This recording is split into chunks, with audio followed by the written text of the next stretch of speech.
He told the world he was in love. He stood at the front of Howard University's historic Crampton Auditorium, the bronze seal of America's most prestigious HBCU behind him, and thanked his partner in front of 50 classmates and professors. The humid DC spring air had that early summer weight, the kind that makes memories stick. He smiled like he believed it, spoke about love, about partnership, about building a future together in the nation's capital. And no one, not the dean, not the students who clapped politely, not even the roommate who stood in the back with his arms crossed, could have guessed that just 9 days later, one of them would be dead on the floor of a dormitory, and the other would be in handcuffs, sobbing a story no one wanted to believe. But here's what the news didn't tell you. The anonymous email that exposed everything? It came from inside the university. The gun that killed him? It wasn't registered to who you think. And the secret Christopher was hiding? It was bigger than a wife and kids. Much bigger. You've heard stories of lovers turned liars, of ambition gone wrong. But this story left even Howard University, a place that's weathered every storm in Black American history, completely divided. Because the truth didn't come in essays or statements. It came in fragments, each one more disturbing than the last.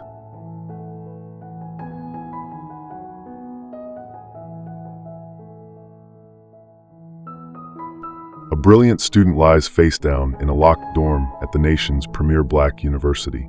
A faculty department reeling. 2 classmates left with nothing but rumors. And a best friend, after months of silence, finally breaks. But the question wasn't just who killed whom. It was who was lying from the beginning. Because this isn't just about love. It's about fear, reputation, ambition.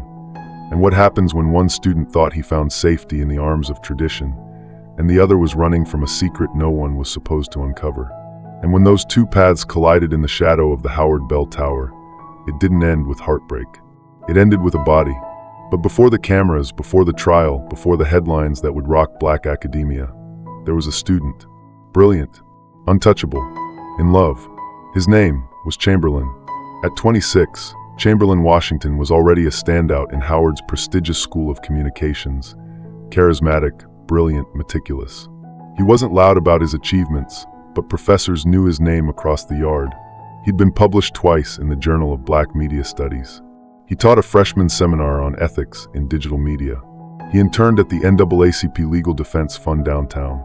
Most people described him the same way: quiet, observant, magnetic, someone you wanted to impress. Chamberlain didn't chase the spotlight, but it always found him. Not because he sought attention, but because everything he did felt intentional. He dressed sharp, always coordinated, never flashy. Spoke with calm precision that commanded respect. Never showed up late. Never raised his voice. The kind of brother who made other students step their game up just by walking into the room. But he kept his personal life closed, vaulted, as one classmate said.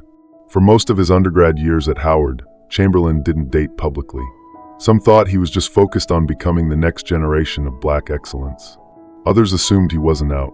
But in truth, Chamberlain had spent his life building a fortress around his identity, his ambitions, and his heart. He wasn't ashamed. He was strategic. Because when you're a young Black man at Howard University, the capstone of Negro education, carrying the hopes of your family, your community, your ancestors, you learn that every move matters. Every relationship is scrutinized. Every misstep becomes community gossip. If you're enjoying this story, kindly do us a favor and subscribe to our channel. It is free and won't cost anything, but it means the world to us. We're just a small channel trying to grow. Thank you, and back to the video. It wasn't until his second year of grad school that he let someone in. That someone was Christopher. But Christopher wasn't who he claimed to be. And the lie he was living, it would destroy them both. Christopher Williams transferred to Howard in the fall of 2015. He was 24, a communications major with a photography minor from what he claimed was a small school down south. On paper, he was just another older undergrad, quiet, neat, always keeping to himself. He took photos for the Hilltop newspaper, sometimes shadowed the film club, did freelance gigs around DC. But ask anyone who knew him, and they'll say the same thing. Christopher was hard to read. He was polite but vague, friendly but guarded, always deflecting personal questions with that easy smile. He told people he was rebuilding, trying again after life got messy, he'd say with a half smile. He had no visible family, rarely talked about where he came from. One professor recalled seeing him cry in the darkroom of the communications building once, alone, slumped against the sink, silent. No one asked questions. Christopher didn't offer answers. But here's what no one knew. Christopher Williams wasn't even his real name. His student ID was fake. His transcripts were forged. And the small school down south he claimed to transfer from? It didn't exist. But Chamberlain noticed him. And more importantly, Christopher noticed Chamberlain. Their first real interaction happened at a campus gallery night in the student center. Chamberlain asked about the lighting in one of Christopher's photos, a haunting black and white portrait of the founder's library at dusk. Christopher said, "Sometimes shadows tell more truth than light." That line stayed with Chamberlain. What he didn't know was that Christopher had been watching him for weeks, studying him, learning his routines, his friends, his family background. This wasn't attraction. This was reconnaissance. This wasn't a whirlwind romance. It was a slow unraveling. And the signs were always there, just buried under charm and silence. What started as hallway glances and occasional DMs turned into coffee dates at busboys and poets, late-night study sessions in Founder's Library, long walks through the yard past the bronze statues of Howard's legacy. Christopher never pushed. He listened. And Chamberlain, after years of careful restraint, started to open up. To Chamberlain, Christopher felt like peace. He didn't ask about grades or goals or post-graduation plans. He never name-dropped connections or bragged about internships. He just listened and touched him like he was something precious but fragile. Within a semester, Christopher started sleeping over in Chamberlain's off-campus apartment near Georgia Avenue. By spring, they were seen together often, study sessions, art shows, even a weekend conference in Atlanta. And then came the moment. Chamberlain posted a photo on Instagram. The two of them on the steps of Douglas Hall. No caption, just a soft, golden hour moment with DC's skyline in the background. That was his coming out. Subtle, powerful, his way. Some people were surprised. Most weren't. The Howard community, progressive in its own way, embraced them. And Chamberlain felt, finally visible. He started talking about post-grad plans, joint internships in DC, maybe working together at a black media company. It was fast, but it felt right. But Christopher? He was quiet, still smiling, still showing up. But sometimes, when his phone buzzed in the middle of the night, when he left early from Chamberlain's place without explanation, when he refused to meet Chamberlain's family during parents' weekend, something felt off. Chamberlain ignored it, until the night Christopher's phone rang at 3 a.m., and he heard a woman's voice screaming, "Where the hell are you? The kids are asking for their daddy." Christopher hung up, said it was a wrong number. But Chamberlain had already heard enough. The truth didn't knock. It came through a private investigator. Because Chamberlain Washington didn't just let things slide. He was methodical, strategic, and when something felt wrong, he investigated. 3 days after the phone call, Chamberlain hired a PI through a family friend. What came back wasn't just betrayal, it was a masterclass in deception. Christopher Williams was actually Christopher Scott. He was married, with 3 children, living in Baltimore. But that wasn't the worst part. The PI discovered that Christopher had done this before, 3 times, at 3 different universities. Each time, he'd target a successful, well-connected student. Each time, he'd build a relationship. And each time, he'd disappear, but not before draining bank accounts, stealing identities, or blackmailing his victims. At his previous school, Morgan State, he'd been expelled for financial fraud after stealing a student's scholarship money. At the school before that, North Carolina A&T, he'd been arrested for identity theft, but the charges were dropped when the victim refused to testify. Christopher Scott wasn't a student looking for love. He was a predator with a system. And Chamberlain was his biggest target yet. But here's what the PI couldn't have known. Chamberlain had already started planning his response. And it wasn't confrontation. It was something much more dangerous. What happened next wasn't rage. It wasn't revenge. It was something colder, quieter, and far more calculated. Chamberlain didn't confront Christopher immediately. Instead, he started documenting everything, recording conversations, copying files, building a case. But he also started playing a different game. He began talking about money, casually mentioning his family's wealth, his trust fund, his post-graduation opportunities. He talked about introducing Christopher to his father, a prominent DC lawyer, about summer trips to Martha's Vineyard with the family. Christopher took the bait. Within a week, Christopher started asking about borrowing money for school expenses, about meeting Chamberlain's family, about making their relationship more serious.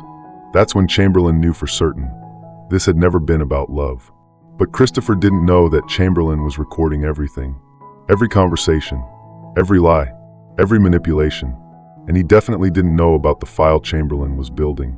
A file that would destroy Christopher's entire operation. Meanwhile, across campus, someone else was watching. Someone who knew Christopher's real identity. Someone who had been waiting for the right moment to act. Someone who had their own secrets to protect. It was early summer, just 2 weeks after Chamberlain received a departmental award and thanked Christopher in his acceptance speech, that everything accelerated. If you're enjoying this story, kindly do us a favor and subscribe to our channel. It is free and won't cost anything, but it means the world to us. We're just a small channel trying to grow. Thank you, and back to the video. One Tuesday morning, Chamberlain got an anonymous email. No subject line, no message, just 3 attachments. The first, Christopher standing in front of a small house in Baltimore, holding hands with a child. The second, a woman, beautiful, smiling, her head on Christopher's shoulder at what looked like a family barbecue. The third, a birthday party.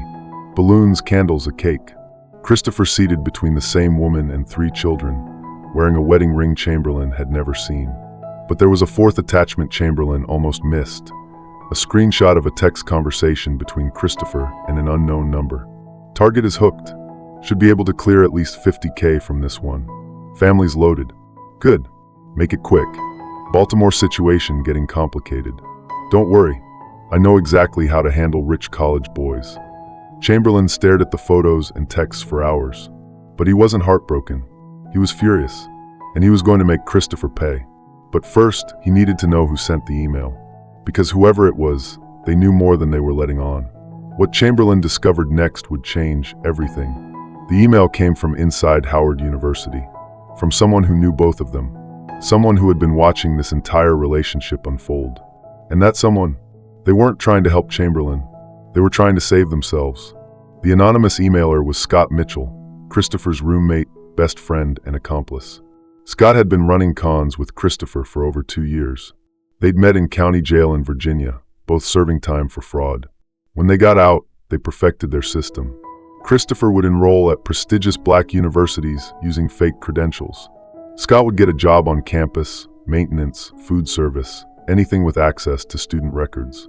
Together, they'd identify wealthy targets and run long-term cons. But the Howard job was supposed to be their last.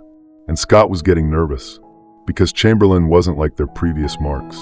He was smart, connected, dangerous. And Scott could see that Christopher was getting sloppy, staying too long, getting too attached, taking too many risks. So Scott sent the email to force Christopher's hand. But he made one critical mistake. He underestimated Chamberlain Washington. When Chamberlain traced the email back to a campus computer, it took him less than 24 hours to identify Scott. And when he approached Scott in the student union, Chamberlain didn't threaten him. He offered him a deal. Help me destroy Christopher, and I'll make sure you walk away clean. Keep protecting him, and I'll make sure you both go down. Scott took the deal, but he didn't tell Chamberlain everything. He didn't mention the other victims. He didn't mention the violence. And he definitely didn't mention that Christopher had killed before. That weekend, Chamberlain said nothing to Christopher. He didn't scream, didn't accuse. He just stopped speaking. Witnesses later said they saw Chamberlain and Christopher walking across the yard, tense, distant. In Founder's library, a student overheard muffled arguing in a study pod. Chamberlain's roommate said he came home one night, found Chamberlain sitting in the dark with printed emails spread across his desk. But what nobody knew was that Chamberlain had set a trap, and Christopher was about to walk right into it. Tuesday night, Chamberlain invited Christopher over for dinner. Said he wanted to talk about their future, about meeting his parents the following weekend. Christopher arrived at 7 p.m., flowers in hand, that same easy smile on his face. At 7:15 p.m., campus police received a 911 call reporting gunshots in the graduate housing complex. At 7:22 p.m., they found Chamberlain's door unlocked. What they found inside would haunt them for months. But the crime scene told a story that nobody expected. Because when police arrived at that apartment near Howard's campus, they didn't find what they thought they would. They found something much worse. When campus police arrived, it was already too late. But what they found inside that apartment would rewrite everything they thought they knew about this case. The responding officers found no forced entry, no sign of struggle. Just blood, a lot of blood, and 2 bodies. Christopher lay face down near the kitchen, a single gunshot to the back of the head. Execution style. Chamberlain was slumped against the living room wall, a gunshot wound to his chest, barely breathing. But alive. Next to Chamberlain's body, a registered handgun, his father's, legally purchased and licensed. And scattered across the coffee table, printed emails, bank statements, and a manila folder marked evidence.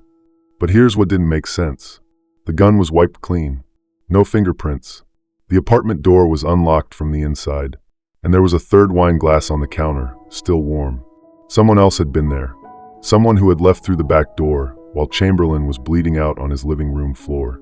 When paramedics arrived, Chamberlain was conscious but fading. As they loaded him onto the stretcher, he whispered something to the first responder that would change the entire investigation. It wasn't supposed to. Reese. Then he flatlined. For 3 minutes, Chamberlain Washington was clinically dead. When they revived him, he was in a coma. And Scott Mitchell was nowhere to be found. The Howard University Police Department had never handled a case like this. A double shooting involving students. National media attention. Congressional pressure. The university's reputation on the line. But they had no idea what they were walking into. Within 48 hours of the shooting, the FBI joined the investigation. Not because of the university connection, but because Christopher Scott's fingerprints matched an unsolved murder in Atlanta, and another in Birmingham, and another in New Orleans. Christopher Scott wasn't just a con artist. He was a serial killer, and his method was always the same. Target successful young black men at prestigious universities, build relationships, drain their resources, then eliminate any witnesses. But the Howard case was different. For the first time, Christopher was the victim, which meant someone had turned the tables on him. The question was, who? FBI agent Patricia Williams, no relation to Christopher, took over the case. Her first move was to put out a bolo alert for Scott Mitchell. He was found 72 hours later in a motel in Richmond, Virginia, with $50,000 in cash, 3 fake IDs, and a detailed plan to flee to Mexico. But when they arrested him, Scott said something that shocked everyone. "I didn't shoot anybody, but I know who did, and you're not going to believe it." In the interrogation room at FBI headquarters in D.C., Scott Mitchell told a story that changed everything. According to Scott, the plan was simple. Christopher would drain Chamberlain's accounts, they'd disappear, and move on to the next mark. But Chamberlain had figured it out faster than any previous victim. "He was smart," Scott said. "Too smart. He started investigating us before we even knew he was suspicious." But here's where Scott's story gets interesting. Chamberlain had contacted Scott weeks before the shooting. Not to threaten him, but to propose a partnership. He said he wanted to help us disappear Christopher permanently. Said he'd pay us to leave town and never come back. All he wanted was proof of what Christopher had done to other people. Scott agreed, but Christopher found out about the meeting. And that's when things turned violent. According to Scott, Christopher had shown up at Chamberlain's apartment that Tuesday night armed and ready to kill both of them. But Chamberlain was prepared. Chamberlain shot Christopher in self-defense, Scott insisted. But then, Scott paused, looked at his lawyer, then back at Agent Williams. "But then someone else shot Chamberlain." "Who?"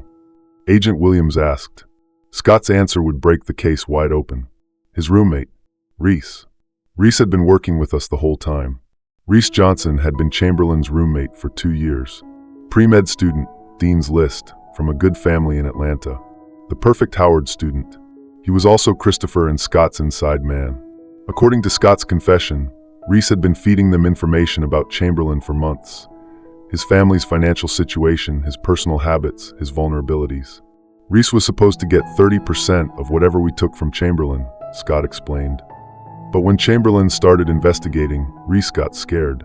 He thought Chamberlain was going to expose him. So Reese made a deal with Christopher. Eliminate both Chamberlain and Scott, and split the money 2 ways instead of 3. But Christopher double-crossed Reese. He was planning to kill all 3 of them and disappear with everything. That Tuesday night, Reese showed up at Chamberlain's apartment just as Chamberlain was confronting Christopher with the evidence. Christopher pulled a gun on Chamberlain, Scott continued. But Chamberlain was ready. He shot Christopher first. Then Reese shot Chamberlain to keep him from talking. Reese thought Chamberlain was dead. He wiped the gun clean, planted it next to Chamberlain's body, and called 911 anonymously. But Chamberlain survived, and if he woke up from his coma, he could identify Reese as the shooter. Agent Williams immediately issued a warrant for Reese Johnson's arrest.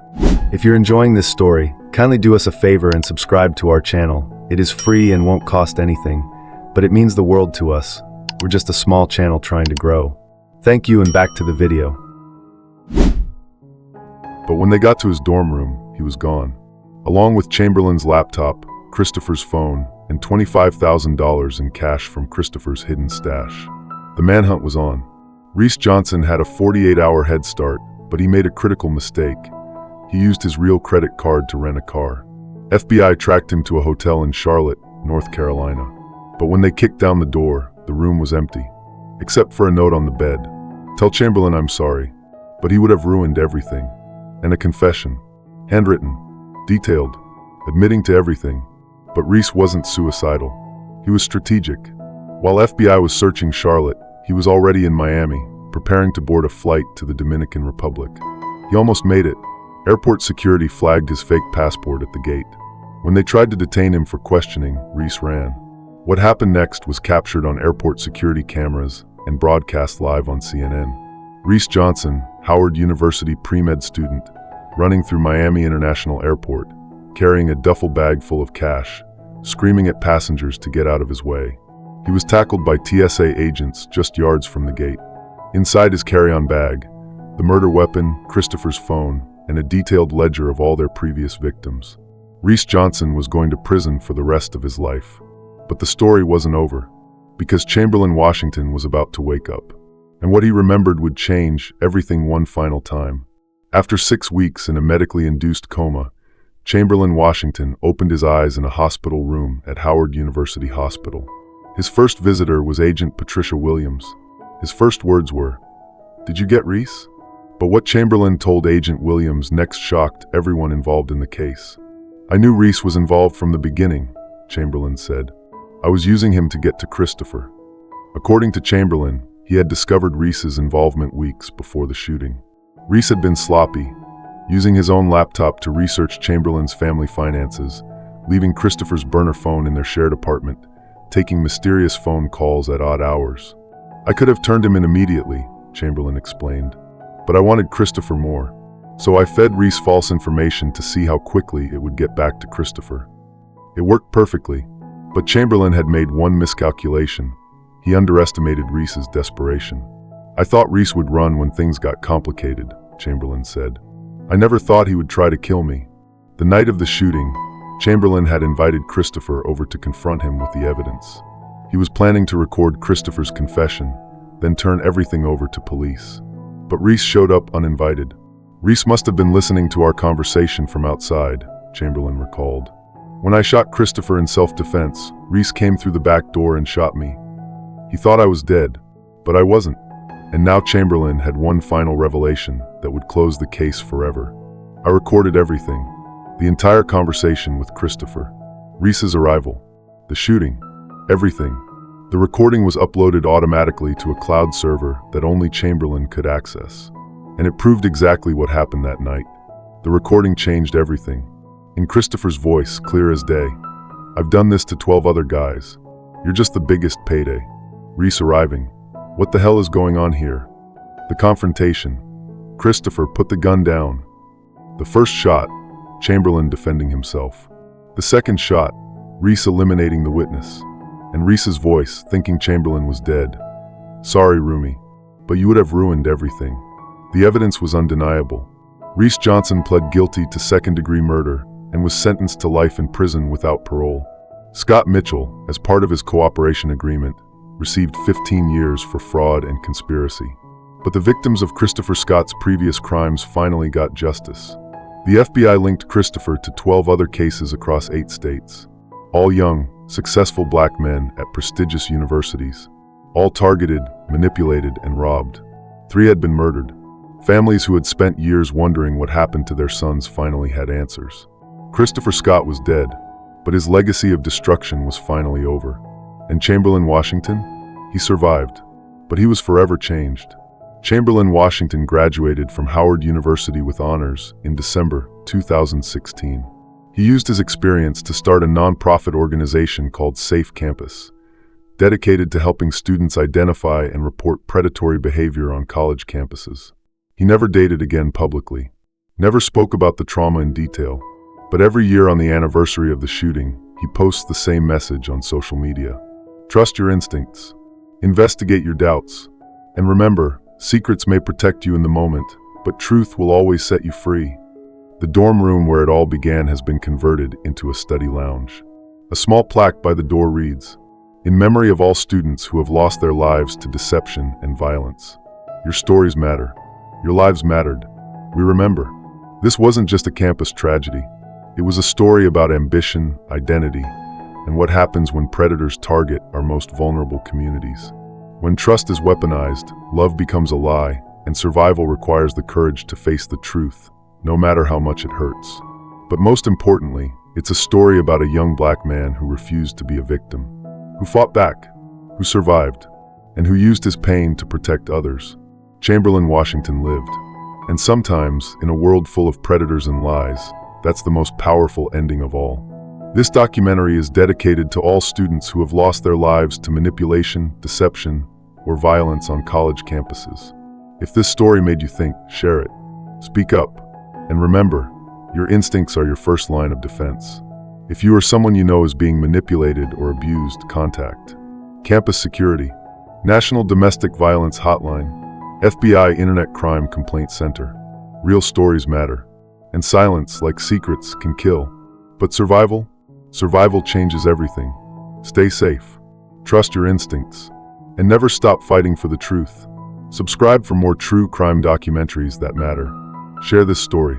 Speak up, because every voice matters and every story deserves to be told. Until next time, stay vigilant